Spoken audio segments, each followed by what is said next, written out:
Causes of the outbreak of the Korean War. Reason 1. America's society was anti-communist, and communism is the ideology that's against capitalist ideals.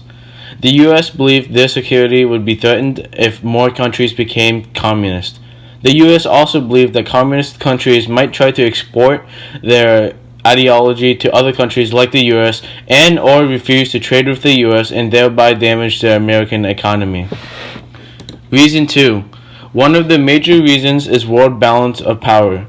Communism was slowly becoming more powerful than capitalism, evident through the expansion of communism in China, communist insurgencies in French Indochina, British Malaya, and the Philippines, and events like Stalin's unsuccessful blockade of the western zones of Berlin's, the Soviet atomic bomb test, and the communist victory in China greatly influenced the U.S.'s reasons of intervening in the Korean War. Reason 3.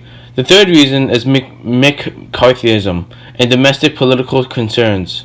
Republicans had President Truman under their control, their reason being that because of Truman's little aid to Mao's fight against Chiang Kai-shek, Truman caused the loss of China. Reason 4. The National Security Council had drafted a 66-page paper, later called the NSC-68, was a paper which gave Truman the confidence to intervene in the Korean War by noting that the U.S. had stronger forces, atomic bombs, American public consensus, and were able to raise taxes to finance the military needs. Reason 5. Another reason is that the U.S. feared for Japan's safety. Japan stood as a vital totem for defense of the West against communism. In mind of the domino theory, if Korea fell in the hands of communism, this would mean that Japan would have fallen under communism. Reason 6. One of the reasons is also due to the U.S. believing that due to the failure of the UN, the failure played a role in starting the Second World War. Based on that, Truman believed that the UN was being tested again and another world war would happen if it wasn't supported. Key debate. Why did the Korean War begin? A Korean Civil War? Some historians, like Bruce Cummings, think that the war was initially an internal civil war and that the North Koreans were motivated by reunification rather than spreading communism. The U.S. had, by some historians' view, prompted the war by placing a right-wing regime in South Korea. The traditional or original interpretation. The traditional and popular interpretation of the start of the war is that the USA intervened because of its fears from anti-communism and emphasis on the foreign policy of containment. North Korea had, by the measurements of the USA, invaded to spread its communist ideology, and the capitalist USA responded in kind. The revisionist interpretation. Historian Robert Woods doesn't think that the USA was motivated by its anti-communist and containment philosophy, rather that it was motivated by economic imperialism. The USA wanted, according to Woods, to expand its economic influence and get access to new markets. Some historians think there are several factors. Historians like Melvin Leffler and John Lewis Gaddis refer to several factors, not just one, when explaining their point of view on the start of the Korean Civil War. Melvin Leffler suggests that there are two main factors, the first being that the USA had to make more markets available to Japan to start its economic revival. The second factor is that the USA had to prove to Japan that they could be a good ally and protect them from communism. John Lewis Gaddis emphasizes that communism had challenged post-war collective security and that Truman was trying to prove that the UN could be effective. Along with knowing the reasons of why the Korean War started, it is also important to know the course of events. It all started on June 25, 1950, when North Korea attacked South Korea. In the absence of the USSR and encouraged by the USA, the UN Security Council passed a resolution that the UN should declare that the UN should oppose North Korean aggression. Truman thus sent U.S. air and naval forces to help South Korea, telling Americans that communism had to be resisted. He didn't ask Congress to declare war, but they were supportive nonetheless, as Truman described it, not as a war, but as a police action under the United Nations. Another important figure was MacArthur. He was a U.S. commander in the Pacific who warned that without American troops, the communists would take over the whole of Korea. So Truman sent U.S. troops to Korea and ordered the U.S. 7th Fleet to the Taiwan Straits.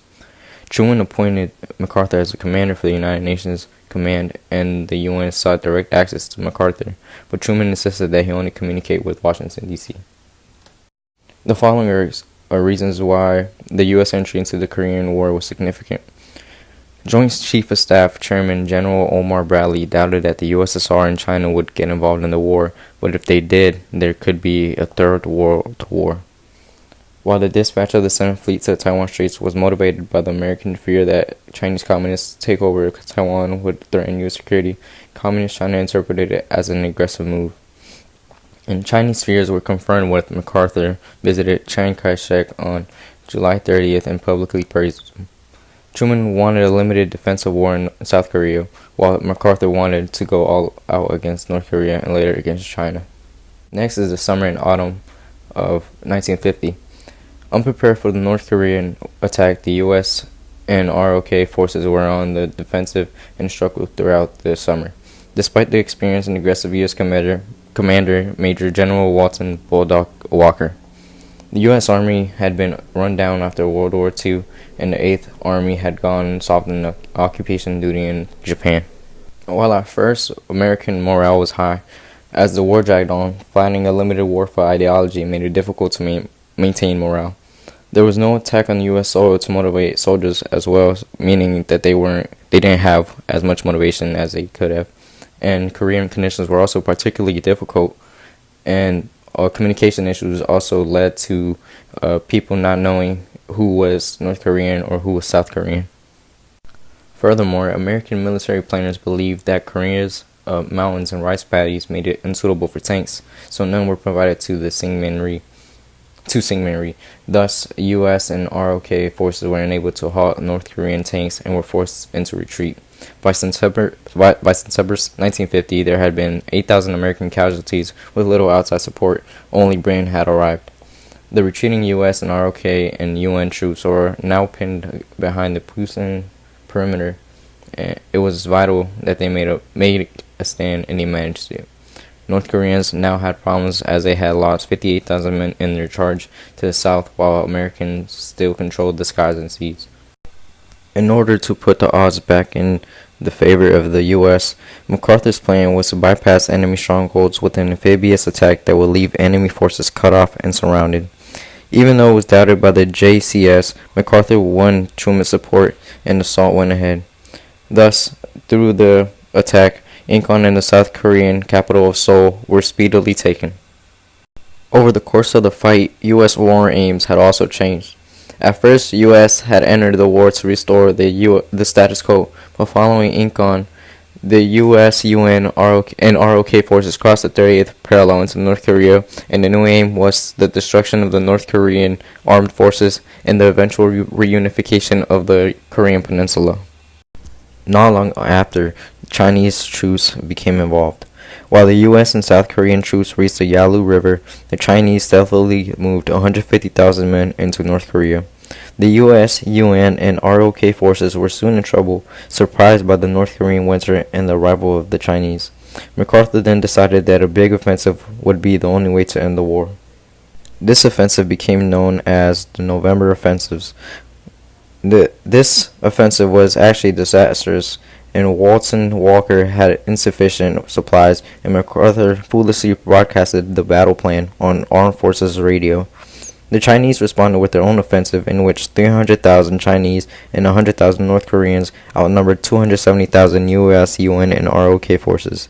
The retreating troops also were astounded by the cold, which reached as low as negative 30 degrees Celsius. One of the hardest fought battles, called the Frozen CHOSIN, was waged by 25,000 Americans, in which they were surrounded by 75,000 Chinese in the mountains of North Korea near the CHOSIN Reservoir. U.S. air supremacy was able to save many American lives, but 12 soldiers were burned by napalm dropped from their own planes. 6,000 Americans were also killed, wounded or captured, while another 6,000 suffered from severe frostbite, a casualty rate far higher than the one in World War II. The U.S. also retreated so quickly in the big bug out that the Chinese could not keep up. This war spelled trouble for both Truman and MacArthur.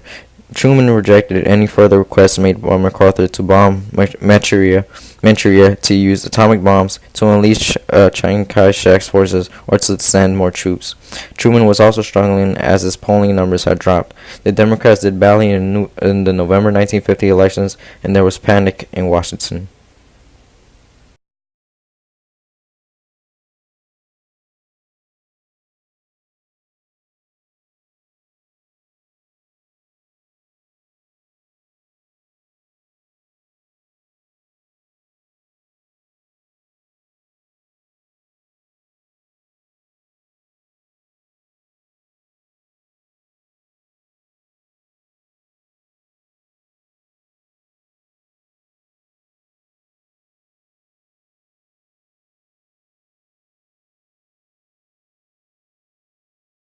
Traditional Canadians feared the possibility of U.S. domination, and so that led to Canadians favoring entry into multilateral organizations such as the UN, where American influence could be diluted.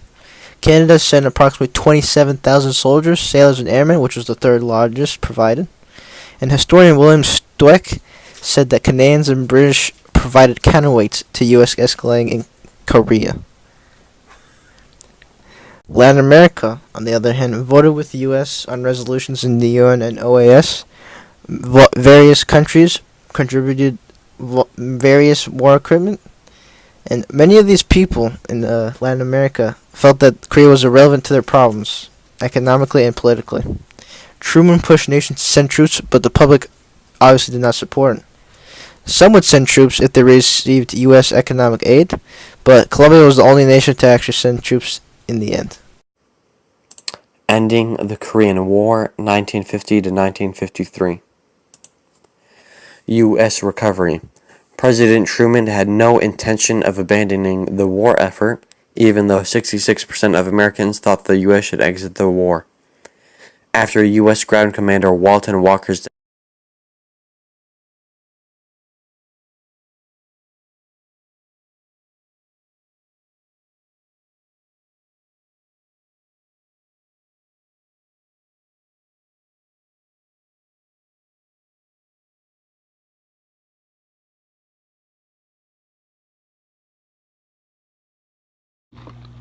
How did the Korean War affect U.S. politics and diplomacy? The Korean War intensified McCarthyism. McCarthy and his followers used the Korean War to prove communist conspiracies. They led 85 separate probes into communist influence in the U.S. between 1951 to 1954. The Korean War also damaged Truman's presidency. It cost $67 billion, which caused over 500,000 steelworkers to strike for better wages in April of 1952.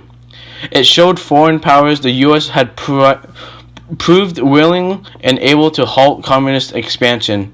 The war ensured Japan's security and development into a reliable and invaluable U.S. ally. The Korean War convinced historians that the war shifted from Europe to Asia, as events in Korea convinced Truman to increase their financial aid to the French in Vietnam. The Korean War ruined Sino-American relations. The Chinese had already been influenced by communism by then, so the Chinese had supplied North Korea with supplies and men. It increased to 2 decades till the U.S. and China exchanged ambassadors. The Korean War dramatically changed the relationship with Germany, with their remilitarization and Japan's security, along with Taiwan and South Korea as an ally for the U.S. The U.S.-Soviet relations were intensifying as they were escalating in their arms races. A major interpretation of the Korean War by historian James Maitre considered the Korean War as a critical turning point in the Cold War. With the increased U.S. defense expenditure expenditure and a commitment to NATO, the poisoning of Sino-American relations, and, despite U.S. claims that it fought for democracy in the Cold War, a cementing of the relationship with the odious, undemocratic regimes of Syman, Rhee in South Korea, and Chiang Kai-shek in Taiwan. Maitre seizes the main legacy as that the U.S. thereafter pursued a foreign policy of global intervention and paid an enormous price in death, destruction, and damaged reputation, especially seen later in the Vietnam War.